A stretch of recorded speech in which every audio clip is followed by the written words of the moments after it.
Month relay belt workout, I'm going to show you how to take twig legs and turn them into tree trunks. So if you're ready for some intensity, let's get to it.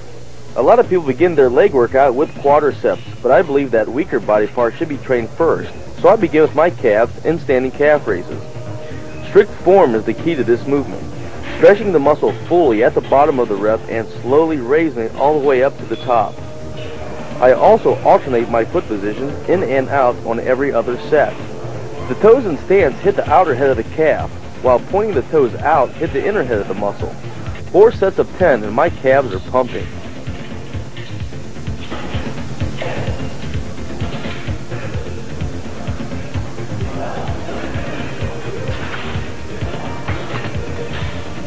My next exercise, the seated calf raise, is a favorite of mine because I can control the movement and really isolate the muscle.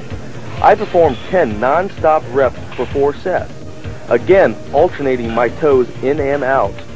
I really shoot for that burning sensation in my calves because it lets me know that I'm hitting the muscle hard.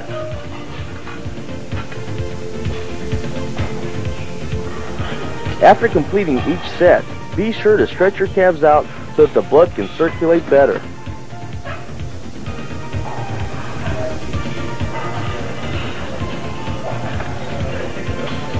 After a great start like that, I'm ready to fire right into my quad workout.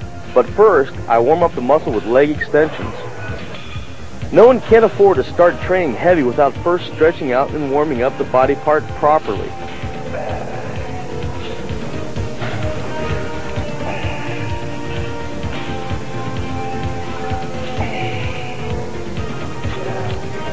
After 4 light sets of 10 reps, I have the blood pumping in my thighs and I'm ready to hit heavy squats.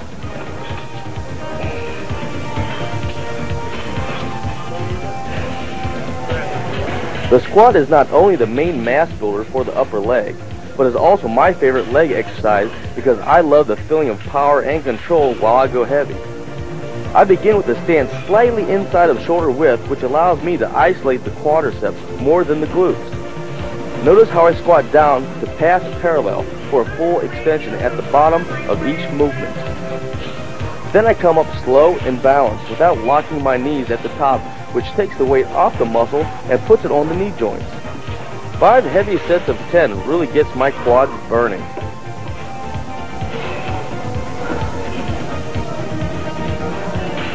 Next I move straight into front squats, which really hit the front of the quads and especially pinpoints the outer teardrop of the thigh.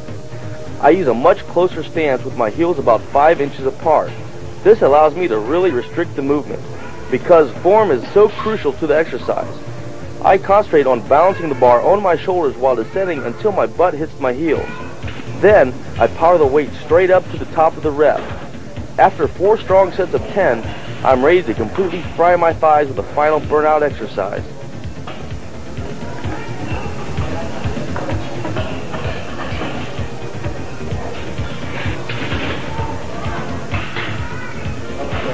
I finish my quad workout just like I started it, with leg extensions. Only now, I superset them while dropping weight. This really burns the muscle fiber, and I turn the intensity up by doing the last superset 1 leg at a time.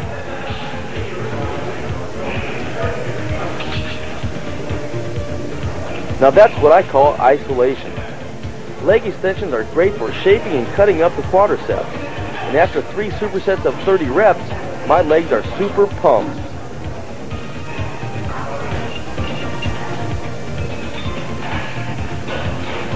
The quad may be the main muscle group of the legs, but the hamstrings balance your legs and give them that appearance of thickness. I begin with stiff-legged deadlifts off the end of a bench, which allows me to get a deeper stretch in my hams and glutes. Then, with my knees locked out, I bring the weight up about 3/4 of the way using hamstrings only, and not my lower back. I focus on squeezing my glutes at the top of the movement and try to complete 4 sets of 10 reps.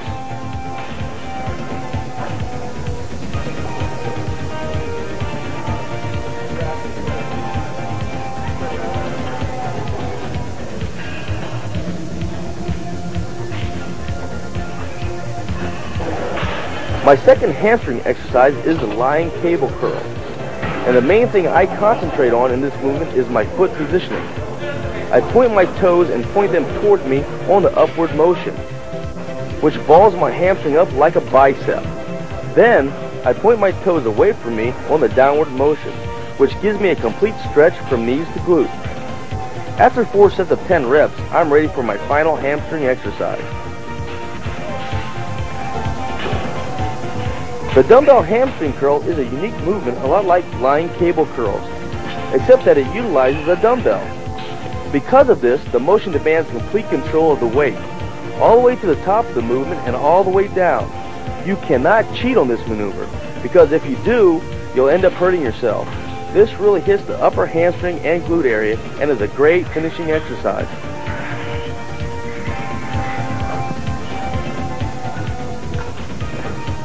Well, that's it for my leg workout. Remember, let us know what you'd like to see on Muscle Magazine. Why? Because we love to hear from you. Also